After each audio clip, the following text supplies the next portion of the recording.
እንደምን አላችሁ የተወደዳችሁ ቻናላችንን እያደመጣችሁ ስለሆነ እንደ ሁልጊዜው በጣም አመሰግናለሁ። ጥቂት ስለ ሊቨርፑል ለማንሳት ነው። ስለ ወቅቱ የፕሪሚየር ሊግ ሻምፒዮን ሊቨርፑል ባለፈው የውድድር ዘመን ከነበረው ስብስብ እጅግ የላቀ ጥራት ያለው ስብስብ ገና ካሁኑ መገንባት ችሏል እና የሚቀጥለው የውድድር ዘመን እስኪጀመር ድረስ ሌሎቹ ሊቨርፑልን ለዋንጫ የሚፎካከሩት ቡድኖች ተጨማሪ ዝውውሮችን ማድረጋቸው ስለማይቀር የተሻሻለ የቡድን ስብስብ ወይም ስኳድ ይኖራቸው ይሆናል።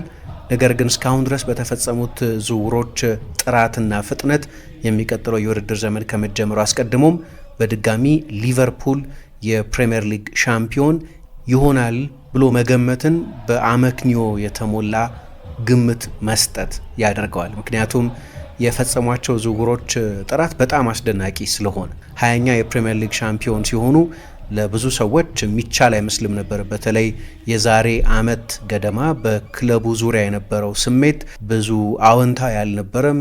የየርገን ክሎፕ የመልቀቅ ዜና ለብዙ የሊቨርፑል ደጋፊዎች ዳይጀስት ለማድረግ የሚያስቸግር ነበር። ደግሞ ክረምቱ ላይ ምንም ትርጉም ያለው የቡድኑን ጥራት የሚያሻሽል ዝውውር አልፈጸመም። ማማርዳሽቪሊ ነው ከፍ ያለ ገንዘብ የወጣበት ተጫዋች፣ ግን እሱ በዚያው ባለበት በቫሌንሲያ እንዲቆይ የአንድ ዓመት የውሰት ስምምነት ፈርመው ስለነበር መጥቶ አፕግሬድ የሚሆን አልነበረም። ደግሞ የላቁ ጥራት ያሏቸው ሁለት ግብ ጠባቂዎችም ስለነበሯቸው የእሱ መምጣትም በተለይ ባለፈው ክረምት አስገዳጅ አልነበረም። ፌዴሪኮ ኪዬሳ ብዙ የመሰለፍን ድል እንደማያገኝ መገመት ይቻል ነበር። ሪስክ ፍሪ ዝውውር ነው። ምክንያቱም ባይሳካ እንኳን ሜዳ ውስጥ ብዙ ጥቅም እንኳ ባይሰጥ የተከፈለበት የዝውውር ሂሳብ አነስተኛ በመሆኑ የተነሳ ባይጠቅም እንኳ ሊቨርፑል ብዙ ፋይናንሳዊ ኪሳራ አይገጥመውም የሚል ምክንያት የሚቀርብበት አይነት ዝውውር የነበረው።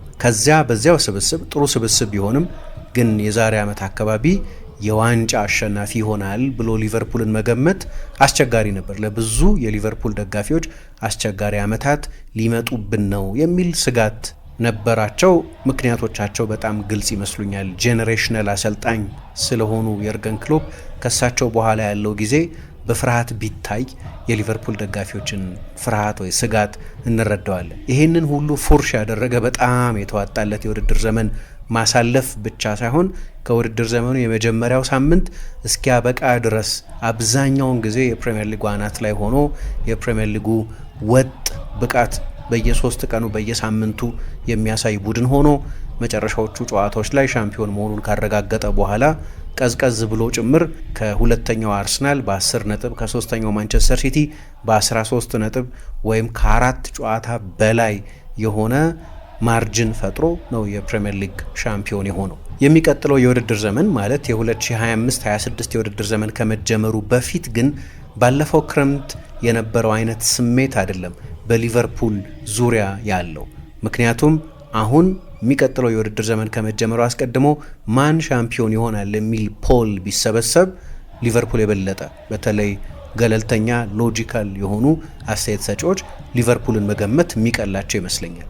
ዝውውሮቻቸው ልክ ነው፣ አይን የሚስቡ ቀልብ የሚገዙ ዝውውሮች ናቸው። በተለይ የፍሎሪያን ቪትስ መፈረምና የሁለቱ ፉልባኮች መምጣት፣ ግን ደግሞ ሌሎችም አንዳንድ ጠቃሚ የወሰኗቸው ውሳኔዎች አሉ። የኮንትራት ጉዳዮች ለምሳሌ ባለፈው የውድድር ዘመን አንዱ ስጋት የነበረው ውድድሩም እየተደረገ የሊቨርፑልን የዋንጫ ትኩረት ሊበትን ይችላል ተብሎ ይፈራ የነበረው የሶስቱ ቁልፍ ተጫዋቾች የኮንትራት ጉዳይ ነው። ነገር ግን ያለፈውን የውድድር ዘመን ሊያውክ ይችላል ከሚለው ስጋት ባሻገር ለወደፊቱም እነዚህ ተጫዋቾች ኮንትራታቸውን የማይፈርሙ ከሆነ የዚህኛው የቅርቡ ዘመን የዘመናዊ ሊቨርፑል ሌጀንዶች ናቸውና ሞሐመድ ሳላህን የሚተካ ቨርጂል ቫንዳይክን የሚተካ ትሬንት አሌክዛንደር አርኖልድንም ሶስቱንም በአንድ ላይ የሚተካ ተጫዋች ገበያ ላይ ማግኘት በጣም አስቸጋሪ ነው። ኢንቨስትመንቱም ቀላል አይደለም። በእርግጥ ትሬንት አሌክዛንደር አርኖልድ ለቋል፣ ወደ ሪያል ማድሪድ ተጉዟል። ሌሎቹን ሁለት ተጫዋቾች ግን ሊቨርፑል አቆይቷል። ስለዚህ ምንም አይነት ዝውውሮች ቢፈጽሙ እነዚህን ሁለት ተጫዋቾች ከማቆየት የሚበልጥ ዝውውር ግን ሊቨርፑል የፈጸመ አይመስለኝም። ሞሐመድ ሳላህ በፕሪሚየር ሊግ በታሪክ ከምርጦቹ ሲዝኖች መካከል ለሱ ብቻ ሳይሆን ለማንኛውም በፕሪሚየር ሊግ ተጫውቶ ላሳለፈ ተጫዋች ከምንጊዜ ምርጥ ሲዝኖች መካከል አንደኛውን ያስመዘገበና ሊቨርፑል በቻምፒየንስ ሊግ ብዙ ርቀት ባለመጓዙ ምክንያት እንጂ እስከ የካቲት በነበረው የተጫዋቹ ጉዞ ያለምንም ጥርጥር የባሎንዶር አሸናፊ የሚያደርግ አይነት ልዩ ሲዝን ያሳልፍ ነበር። ቨርጅል ቫንዳይክም እንደዚሁ ሌላ አስደናቂ ሲዝን ያሳለፈ ተጫዋች ነው። ሁለቱ ተጫዋቾች 33 እና 34 ዓመት ይሆናቸዋል። የሊቨርፑል የ3 የ4 የ5 ዓመት መፍትሄዎች አይደሉም። ነገር ግን ሊቨርፑል እነዚህን ተጫዋቾች ለመተካት የጊዜ ፋታ የሚሰጥ የእነዚህንም ተጫዋቾች ብቃት፣ ልምድ እና መሪነት አግኝቶ ለተጨማሪ 2 ዓመታት ተጫዋቾቹን ማቆየት የሚችልበትን በጣም አስፈላጊ ውሳኔ የወሰነው። ስለዚህ ከዚህ በኋላ የቨርጅል ቫንዳይክን የረጅም ጊዜ ተተኪ ማስፈረም ይችላል።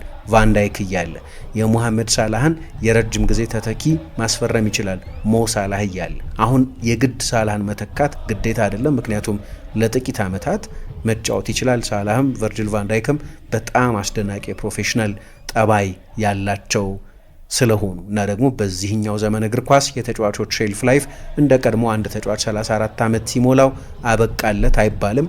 ተጨማሪ ዓመታት በላቀ ደረጃ በተለይ እንደነዚህ ያሉ የላቀ የሙያ ምግባር ያላቸው ተጫዋቾች ለቡድኑን እያገለገሉ መቆየት ስለሚችሉ እነዚህ ሁለት አዳዲስ ኮንትራት የተሰጣቸው ተጫዋቾች በክለቡ እንዲቆዩ መሆኑ የአዳዲስ ፈራሚዎችን ያህል ዋጋ ያላቸው አስፈላጊ ውሳኔዎች ናቸው። ከዚያ ደግሞ በቀዳዳ በተፈጠረባቸው ቦታዎች ላይ ለምሳሌ ትሬንት አሌክዛንደር አርኖልድ ለቀቀ።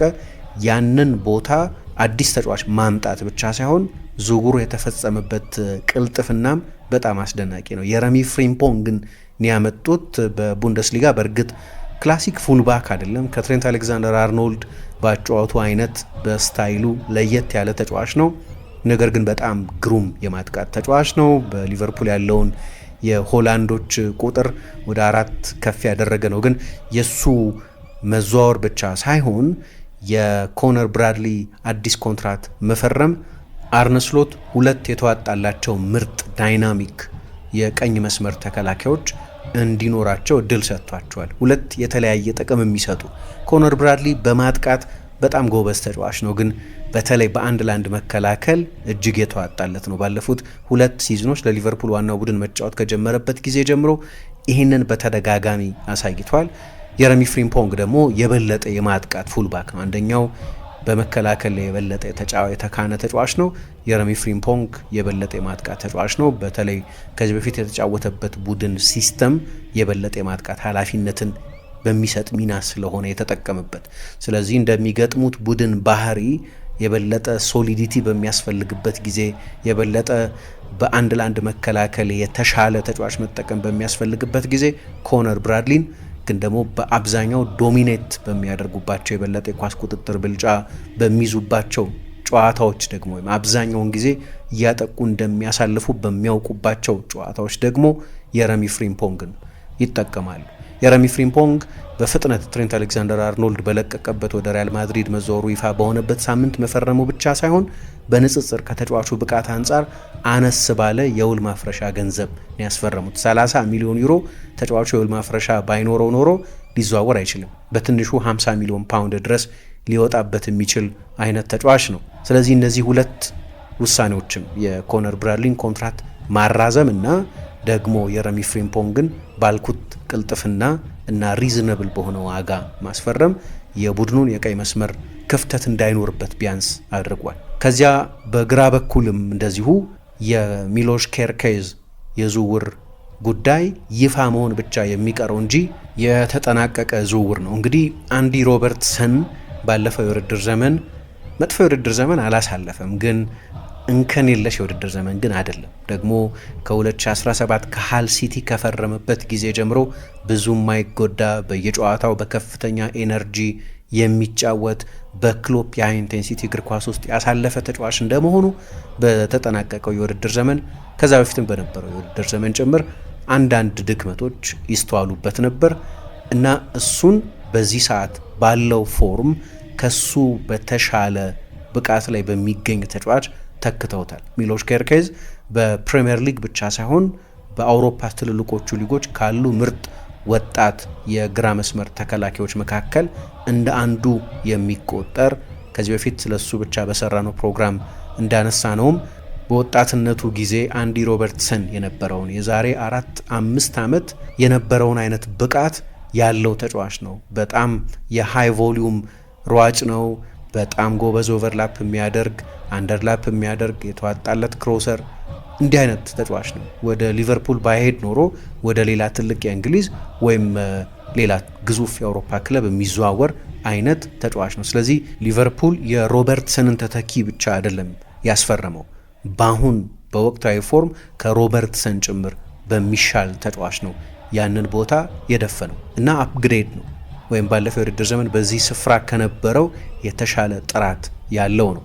እንግዲህ አሁን የቦርንመዝ ኤክስፔክቴሽን እና የሊቨርፑል ኤክስፔክቴሽን የተለያየ ስለሆነ የሊቨርፑልን ጥበቃ የሊቨርፑልን መለያ ለብሶ በመጫወት ያለን ጫና ተጫዋቹ መላመድ አለበት። ወደ ትልቅ ክለብ መዘዋወር ቀላል አይደለም።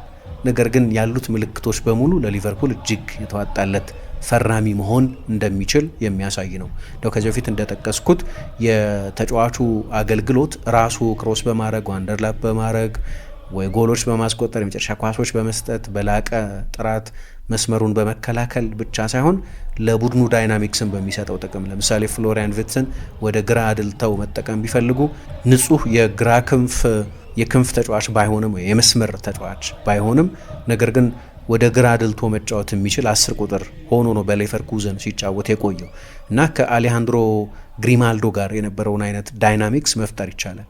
አሁን ልክ እንደ ኮዲ ጋክፖ ወይም ሉዊስ ዲያዝ አይነት ንጹህ የክንፍ ተጫዋቾች ሲሆኑ እነዚህ ተጫዋቾች ከመስመር እየተነሱ ነው የሚጫወቱት።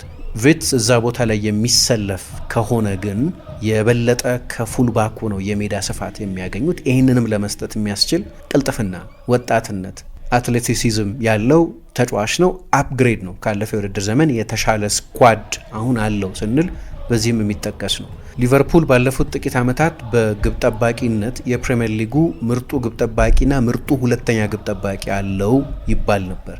አሊሰን ቤከር ምርጡ የፕሪሚየር ሊግ ቁጥር 1 ወይም ከፕሪሚየር ሊግ ምርጥ ግብ ጠባቂዎች መካከል አንደኛው ነው።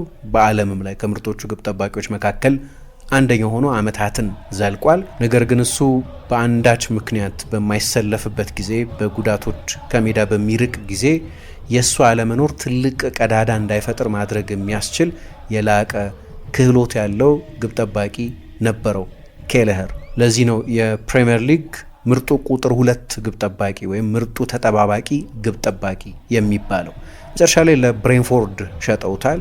ለብሬንፎርድ ከሸጡት በኋላ ግን ቀጥሎ የሚመጣው ከ12 ወራት በፊት ያስፈረሙት የጂኦርጂያ ብሔራዊ ቡድን ግብ ጠባቂ ሆኖ በ2024 የአውሮፓ ዋንጫ አስደናቂ የነበረውን ጆርዲ ማማርዳሽቪሊን ያመጡት። አንድ እርግጠኛ መሆን የሚቻለው ነገር ማማርዳሽቪሊ ከኬለኸር የተሻለ አሊሰን ቤከርን ለቁጥር 1 ግብ ጠባቂነት የሚፎካከር ለወደፊቱም የሊቨርፑል ቁጥር 1 ግብ ጠባቂ ይሆናል ተብሎ የሚጠበቅ በ2023/24 የውድድር ዘመን የላሊጋው ምርጡ ግብ ጠባቂ የነበረ ፖቴንሻሉ ከፍ ያለ ግብ ጠባቂ ያመጡት።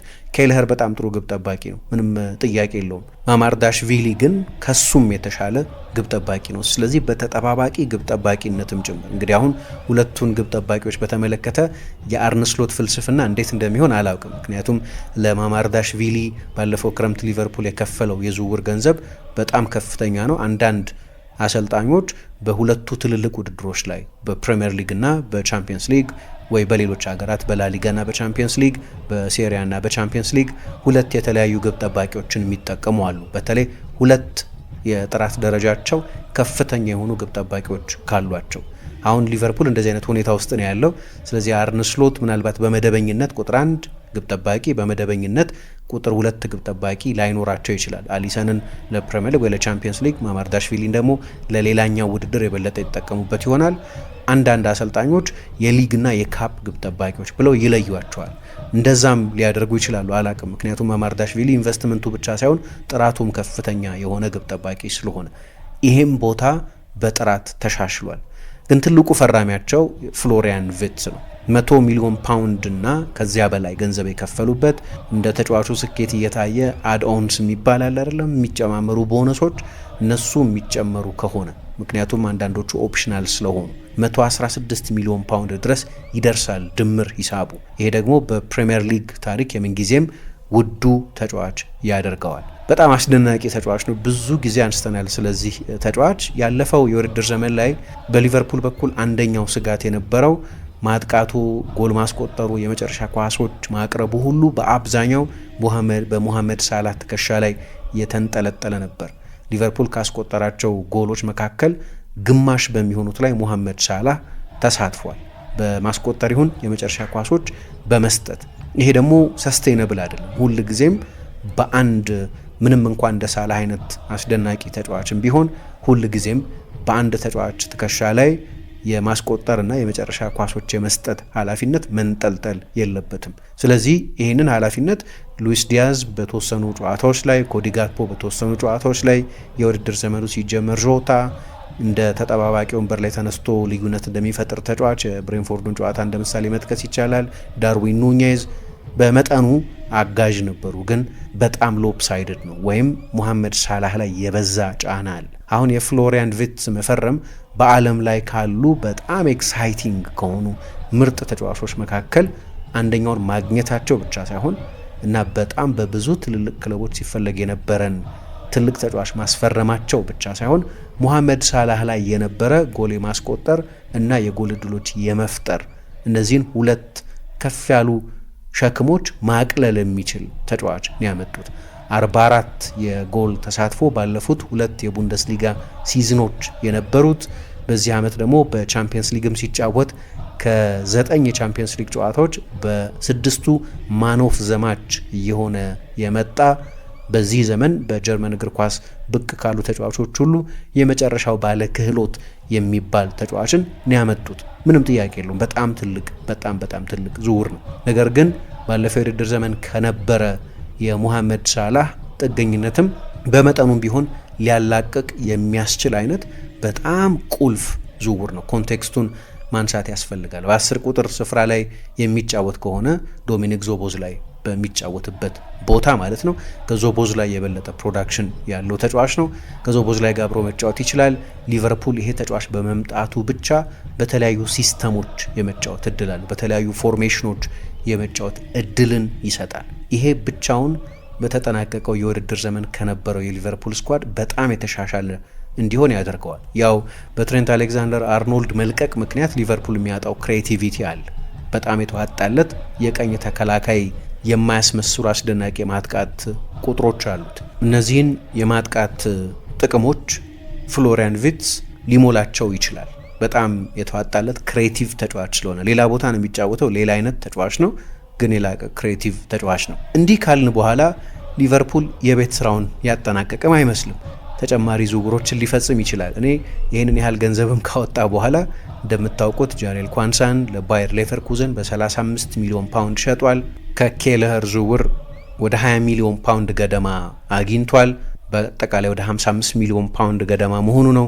ዳርዊን ኑኔዝ ወይ አንዲ ሮበርትሰን ወይ ኮስታስ ሲሚካስ አይነት ተጫዋቾች ከለቀቁ ደግሞ ሊቨርፑል ከነዚህ ተጫዋቾች ሽያጭና ከነዚህ ተጫዋቾች ከሊቨርፑል የደሞዝ ዝርዝር መውጣት ምክንያት የበለጠ የፋይናንስ አቅም ይኖረዋል። አሁን ለምሳሌ የምንሰማው አንደኛው ጉዳይ ተጨማሪ መሀል ተከላካይ ምናልባት ተጨማሪ አጥቂ ሊያመጣ ይችላል የሚለው ነው። ጃሬል ኳንሳ በ35 ሚሊዮን ፓውንድ ሄደ ወደ ሌቨርኩዘን።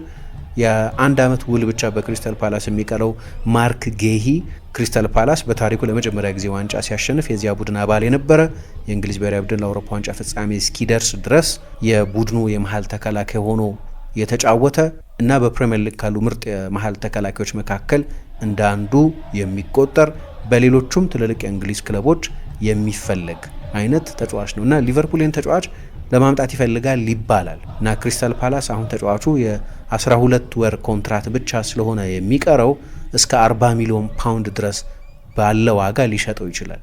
ለማርክ ጌሂ ደግሞ እንግሊዛዊ ለሆነ ፕሪሚየር ሊግ ውስጥ ተፈትኖ ለሚታወቅ ትራይድ ኤንድ ቴስትድ ለሆነ ተጫዋች እና እንግሊዛዊ ለሆነ ተጫዋች 40 ሚሊዮን ፓውንድ ብቻ ከፍለው የሚያገኙት ከሆነ በጣም አስደናቂ ዝውውር ይሆናል እና ያለምንም ጥርጥር ደግሞ ከቨርጅል ቫንዳይክ ጋር መጣመር የሚችል ቫንዳይክ አሁን 34 ዓመት ሲሆነው ልክ እንደ ባለፉት የውድድር ዘመናት እያንዳንዱን ጨዋታ መጀመሩ ግድ ላይሆን ይችላል። እሱ ቢያርፍ በቨርጅል ቫንዳይክ ቦታ ከኢብራሂማ ኮናቴ ጋር ተጣምሮ መጫወት የሚችል ምናልባት የረጅም ጊዜም የቨርጅል ቫንዳይክ ተተኪ አድርገን ልንቆጥረው የምንችል አይነት ነው 24 ዓመቱ ስለሆነ ቨርጅል ቫንዳይክ እንኳ ሲፈርም ከዚህ በላይ ነበር እድሜው መሰለኝ 2018 አይደል የመጣው።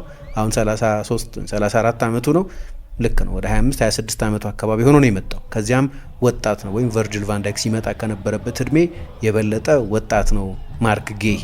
ይሄ ገና በሂደት ላይ ያለ ጉዳይ ነው፣ ግን ሊቨርፑል በጥብቅ ይፈልገዋል። ይሄ ከተጨመረ ደግሞ ከኋላ በመሀል ተከላካይነት ስፍራ ቡድኑ የበለጠ ጥራት ጨመረ ማለት ነው። እንግዲህ ዮሬል ሃቶ የሚባል የአያክስ ተጫዋችም እንደዚሁ በሊቨርፑል ይፈልጋል እየተባለ ይነገራል። የመሀል ተከላካይም የግራ መስመር ተከላካይም ሆኖ መጫወት የሚችል ነው። አጥቂዎችም እንደዚሁ አሌክሳንደር ኢሳቅ ይባል ነበር። እሱ እንኳ ወሰብሰብ ያለ ይመስለኛል። እሱን የማስፈረም ነገር ከኒውካስል በቀላሉ ተጫዋቹን መውሰድን ከባድ ስለሚያደርገው ኡጎ ኤኪቲኬ፣ አንዳንድ የፖርቱጋል ብዙሃን መገናኛዎችን የምናምን ከሆነ ደግሞ ቪክቶሪዮ ኬሬሽ አይነት አማራጮች የ9 ቁጥር አማራጮች ጭምር በሊቨርፑል የስፖርት ዳይሬክተር በሪቻርድ ሂውዝ እይታ ውስጥ እና በሊቨርፑል የስካውቲንግ ዲፓርትመንት እይታ ውስጥ ያሉ ናቸው ተብሎ ይነገራል።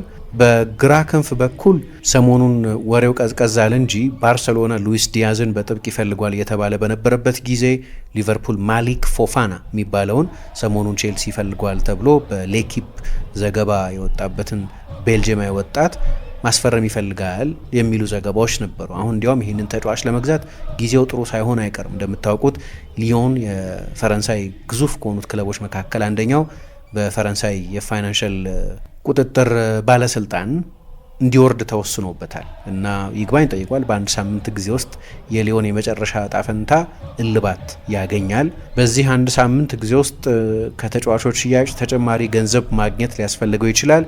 ወደ ሊግ ደም ከወረደ ደግሞ እንደ ፎፋና አይነቶቹን ተጫዋቾች ማቆየት ከባድ ነው። ስለዚህ ይህንን ተጫዋች መግዛት የሚፈልግ የፕሪሚየር ሊግ ክለብ ተጫዋቹን ለማግኘት የተሻለ እድል ይኖረዋል ማለት ነው እና ሊቨርፑል ምናልባት ይህንንም ተጫዋች ያስፈርመው ይሆናል በሚል ሲጠቀስ ሰምቻለሁ አንዳንድ ዘገባዎች ላይ እና የሊቨርፑል የቤት ስራ አልተጠናቀቀም ይሆናል። ግን ገና ካሁኑ እንግዲህ እስከ ሴፕቴምበር 2 ድረስ ነው የዝውውር ገበያው ክፍት ሆኖ የሚቆየው።